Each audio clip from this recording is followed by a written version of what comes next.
back to the board. You worked on this film. Come up. Whole team. So I don't know if you heard that. If you worked on the film, come on up. And as everybody's coming up, does anyone have any questions for Roger or any of the team? We'll start right down in front here. Sure. Hi. Very good film. As an LGBT youth, it was very amazing just to see this documentary. I'm just going to ask you like the basic documentary question. When did you find out about this issue and what provoked you to make the documentary in the first place? I grew up. Yeah, the question was, when did Roger find out about this and what provoked him to make this film? Yes, I grew up in a religious family. My father's a leader in the church. My sister's a pastor. I've always been fascinated with religion. I grew up singing in the choir. And I've always been fascinated with the power of religion for good and evil. My last film in Zimbabwe, I noticed that sub-Saharan Africa was caught in this religious zealotry, a very conservative religious zealotry.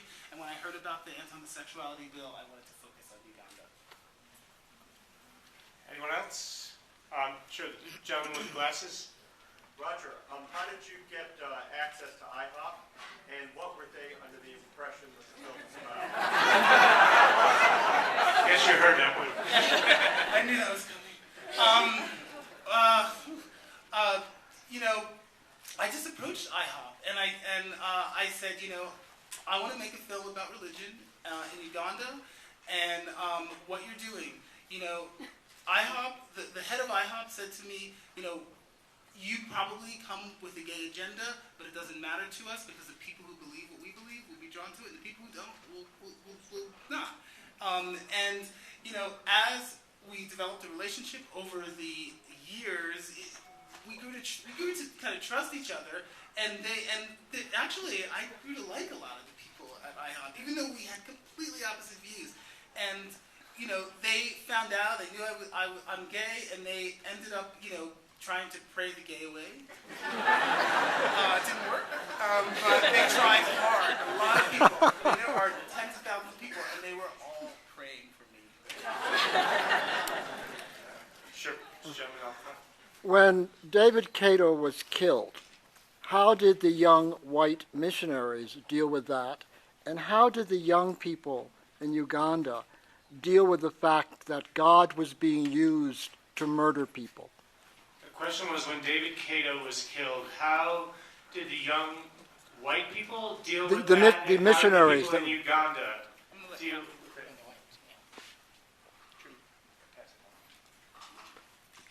I want to say for is it on? Yeah, it is. Yeah, the problem is that the message which has been filtered through from America to the young people in Uganda is that there is this international movement which began in America trying to take over the entire world. So for the young people, they see themselves as defending their turf. And when you see young people in the streets of Uganda, one thing they are clear about is the fact that what their pastors have told them, that's how things ought to be. And as a result, it's very easy to move them from one corner to the other. Coming to the young white kids, they call them kids, the advantage they have, I don't know if you paid attention to the documentary, when they are calling them Muzungu. The word Muzungu originally comes from the word which means God. So the white person, despite their ages, as you can tell, they are very young, but they tend to ride on the residue of colonialism, where a white person had power. And that's what they use. And that's why they're able to get into places where myself or Bishop Christopher, it might take him 20 or 100 years to have an appointment with the president of Uganda. Yeah. But a young kid, high school kid, can go to Uganda today. Tomorrow he'll be given a date. Yeah. Anyone else? Yes, the lady waving your hand right there. Congratulations on a film that fired me up. Really. But, none of these people preached anything that Jesus espoused. Love, acceptance, love your neighbor as yourself. But here's my question. All this rushing and crying and praying and all this, it seems so shallow to me. Were they acting for the camera, do you believe? Or, what's going on in our head? Not what Jesus preached, really. The The question was, did the scenes where you saw people praying and very exclamatory way, were they acting for the camera, or?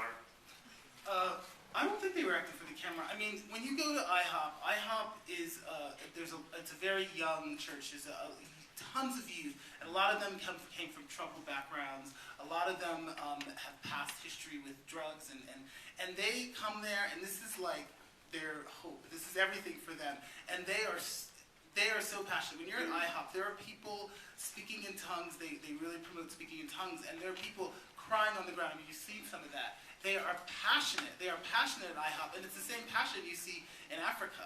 It's the music. It's the what Mike Bickle said to me is that one of the ways he indoctrinates young people into his church is the music. They have 24-hour prayer room where they have a 10-piece Christian rock band playing 24 hours a day, 7 days a week, and they have not stopped playing 4,000 musicians for 13 years. They also have 26 cameras broadcasting that all over the world. So we have time for 2 more questions. The lady in the back there, yeah. Okay, this movie made me so angry. My question is there anything we, the ordinary individuals, can do to stop this BS? What can we do other than vote for politicians that do not espouse pass the bill in Uganda, things like that, but is there anything else we can do? I don't know if you heard that this film made this lady very angry and is wondering if there's anything that we, ordinary citizens, people, can do to help. I would like to say that the ordinary people could speak out against this kind of preaching, which is not good news. Unfortunately, this is not what Jesus would have liked preached, because God is love.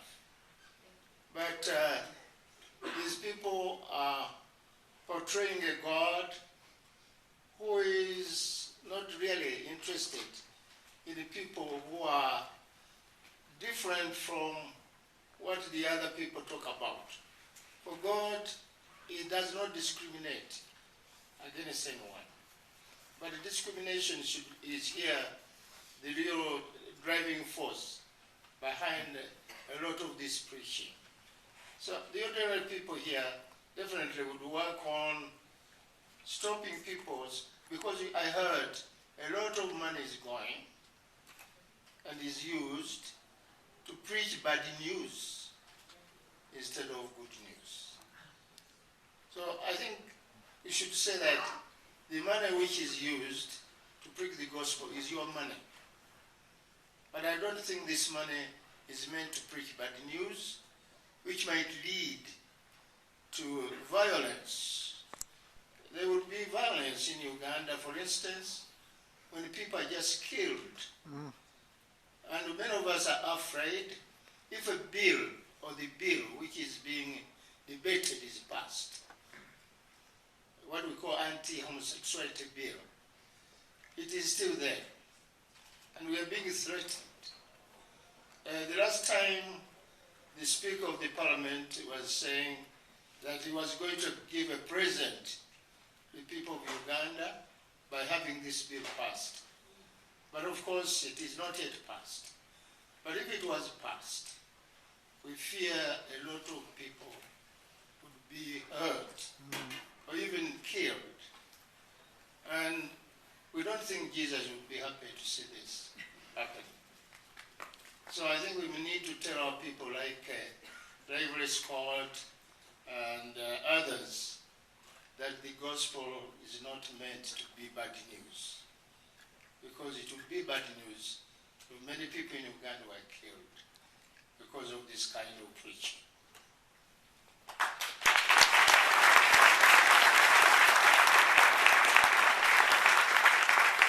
We have a big social media campaign where we're doing outreach, and what we are asking is for every church across America to screen this film and to question their pastors, their church.